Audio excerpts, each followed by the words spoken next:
Salam dəyərli izləyicilər, Mingəçevirdə toyuna bir neçə gün qalmış intihar eləyən 19 yaşlı Ləman Məmmədlinin mesajları üzə çıxıb və sosial mediada yayımlanıb. Ləman qeyd edir ki, mənim bəxtimdəndir, yazışmanı ekranlarınızda da görə bilərsiniz. Mənim bəxtimdəndir, vallah, öz istədiyim olsa verməzlər heç bu yaşda. Otur bir danış ananla, həmsöhbəti ona bildirir və Ləman qeyd edir ki, ağzımı açan kimi davaya çevirirlər. Həmsöhbəti soruşur ki, səbəb nədir? Və Ləman cavab verir ki, beziblər yəqin.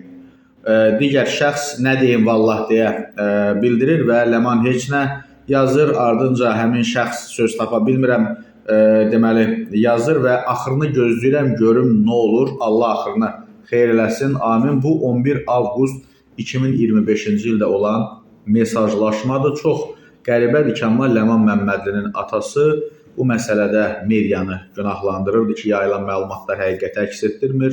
Ləman öz istəyi ilə ailə qurub və s. Allah bir daha rəhmət eləsin, Allah heç kimə övlad dağı göstərməsin və buradan da valideynlərə səslənirəm. Övladlarınızı istəmədiyi, sevmədiyi insanlarla ailə qurmağa təhrik eləməyin, məcbur eləməyin.